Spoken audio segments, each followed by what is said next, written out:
Well, the Imperial Theatre has served as a cultural and entertainment resource for Augusta and the surrounding communities since the 1918.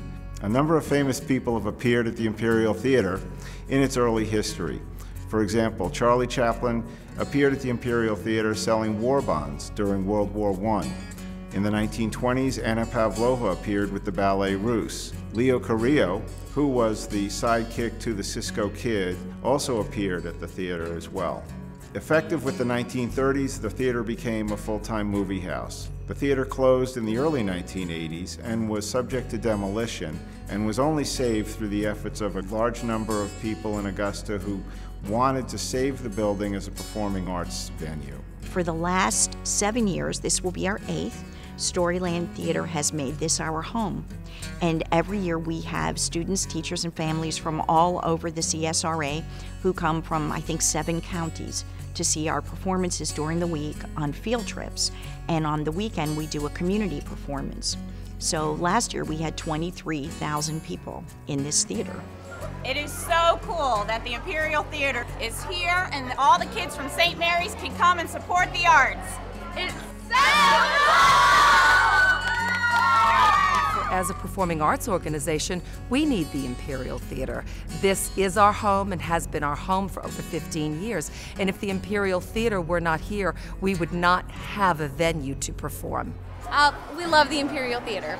It's a great old theater, so you've got everything that you might want here. You've got the ambiance, there's beautiful scenery, wonderful decorations, a great pit, and it's a fantastic place to sing.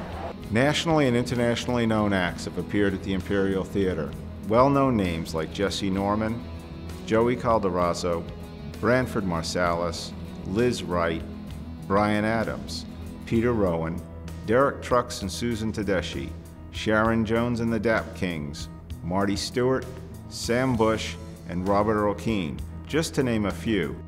My relationship with the Imperial started about 5 years ago. I started a Motown show, a Motown tribute show, and the first one we did a little venue, seat 200 or 300 people, and of course it wasn't big enough.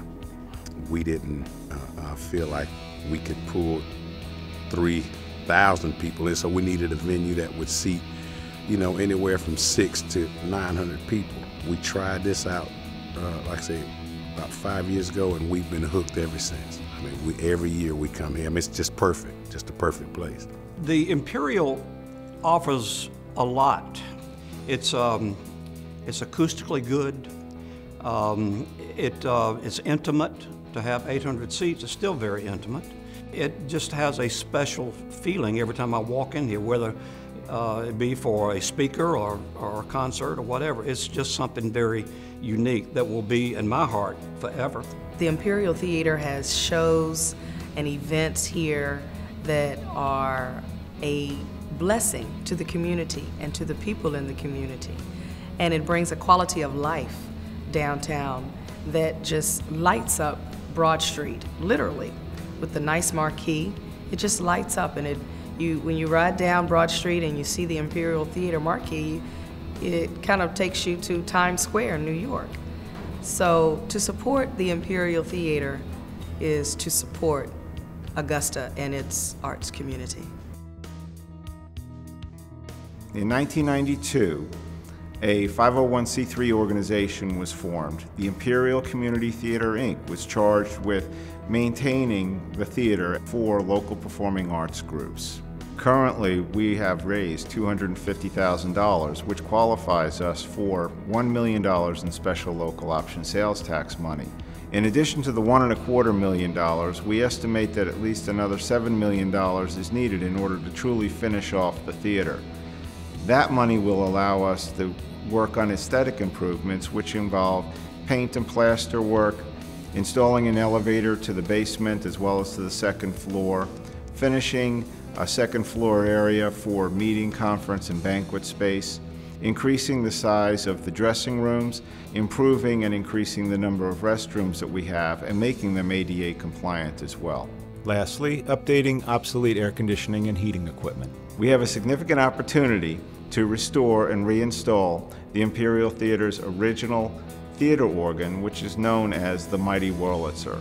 It was installed in 1925 and removed from the theater in the early 1970s. With it back in operation, will allow us to utilize the theater organ for silent film accompaniment as well as pre-show entertainment and standalone entertainment. Only through the support of individuals, corporations, and foundations, as well as vital support from the City of Augusta, can the work that needs to be done be accomplished. To support the Imperial Theater would be like supporting your home, because without the Imperial Theater, there's going to be a lot of local businesses lost. Like downtown here, a lot of businesses prosper from the shows that come here, the people that come here. This is the theater that most of the arts groups use. This is a theater that they can afford to rent to do their performances for the community. This is a theater that has a great history with all of us in Augusta. I think the most important thing is to restore this theater and keep it a working theater before we worry about anything else. On behalf of the Imperial Theater Board and as chairman of the Capital Campaign, I wanted to thank you for your generosity in supporting the Imperial Theater.